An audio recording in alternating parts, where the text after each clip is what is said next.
when you become a professional, I think, this is my opinion, I think your whole attitude to what you're doing, to acting, changes. All of a sudden, you've gone from whatever you were in before. I don't know. Maybe you went from school to drama school to the profession. I don't know, but I know a lot of actors today find their performing bug with an amateur theatre, and I'll talk about that in a second. But all of a sudden, you're hired to provide a service, and you're being paid for that service. So you're contracted normally by a producer who pays you the wages. At the end of the day, if you can, if you can afford to live just on those wages, that's fantastic. But let's not forget the Stage conducted a survey a few years ago, looking at the income from the professional acting community, and I believe that 95%, something like 95% of actors earn less than £20,000 a year.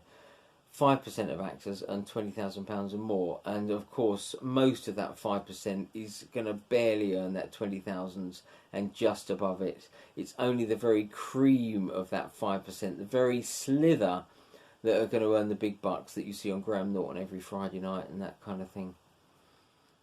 And they'll all say they've had a lucky break. They'll all say they were in the right place at the right time, they're in the right coffee shop, bumped into the right person, or happened to be in the right time to audition for a certain part, and something happened. They'll say they've been very lucky. And there's no shortage of people that we speak to that are successful today that don't say they've been lucky.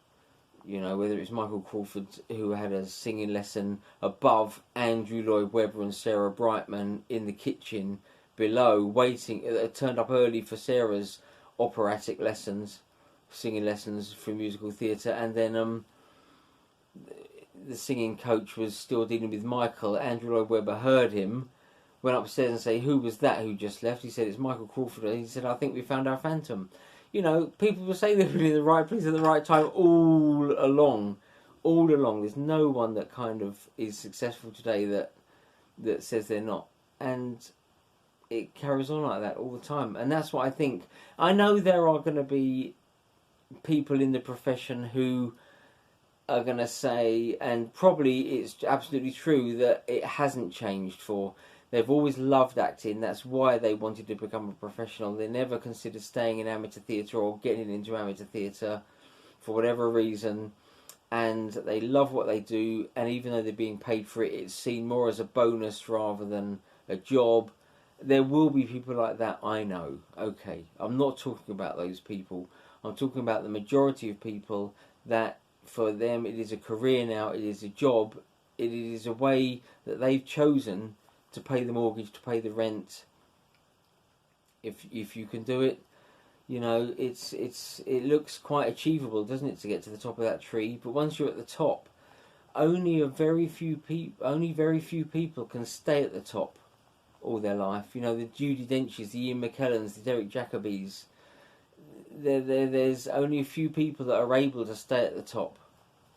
Most people, there's only one way to go once you get up to the top, and you reach the top, and that's back down. And that's unfortunate, isn't it? That's really unfortunate. But that's the way it is in the profession. That's the way it is. Now, amateurs, when it comes to amateurs, we don't do it because we're being paid, because we're contracted to somebody. We do it because we love the buzz of what we're doing. We love that excitement. And I don't think you can replicate it as you can in amateur theatre. And that was brought home to me when I spoke to Ian Kelsey a few years ago, when we interviewed him for our front cover. Fantastic down-to-earth guy. He was making trains. Ian Kelsey, who's had big parts in Emmerdale, long-running part in Coronation Street, but he's also a stage actor. He's been in Grease in the West End, major parts. He's a major role in Chicago in the West End, and in it for years as well, in all these things for years. And as I say, he was making trains, and he went along to an amateur theatre to meet girls. Can you believe that? To meet girls. That's why he did it, why he went along with his friends. And when I never forget this, when I spoke to Ian, he said to me that he has never replicated the buzz in professional theatre from putting on a show as he used to get when he did amateur theatre. It's worth thinking about that for a few minutes, isn't it? He has never replicated the buzz. He's never found the same excitement or buzz level as when he used to do amateur theatre in the profession that he's in now. And that's what it's all about, isn't it? That's why we probably do what we do. We just love that whole process, that pattern of that journey that leads us to show week. And why is that? Is it because we're not contracted, because we're freer? We have a career that normally pays our rent or our mortgage, and then we can get to walk out of that, go home, wolf our dinner down, go straight back out after that, either to rehearsal or to get ready and put on a show. It's really weird, isn't it? We can't help ourselves. We just love it, and we just do it. We do it. Is it because we can replicate the profession in the way that we do that? We replicate it as much as possible, and therefore we can learn how to put on a show, learn how to do things. I don't know. It's very, very interesting, and cause for many and many a late night bar debate, I'm sure. Perhaps it is because we're just free, you know. Perhaps when you're a professional, you're not free. Perhaps it's as simple as that.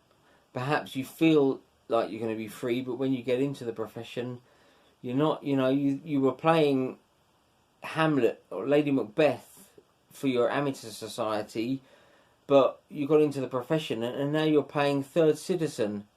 Michael Crawford always told me that when he got into it, when he acted in rep theatre with Ian McKellen for the first time, he played third citizen or second citizen, whatever it was. It might have been second citizen. I don't know if there's a difference between third and second, but he played second citizen. That was it, you know. So, do you want to play Hamlet or do you want to play second citizen? Is that the options?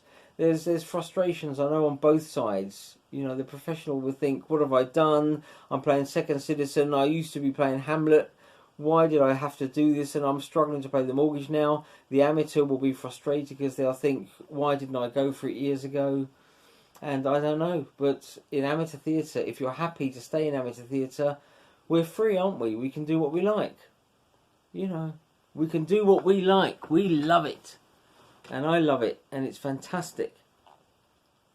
And that pattern of learning your lines, going to rehearsals, building up, getting closer and closer, and feeling your production fit together like a glove. And it's fantastic, isn't it? When it starts to come together. You put your books down and it always steps back a couple of paces because everyone's searching for their words in their heads. But then you learn the role and you really fit into it, and it gets better and better and better. Then you get to show week, and it moves up another gear, doesn't it, all the time.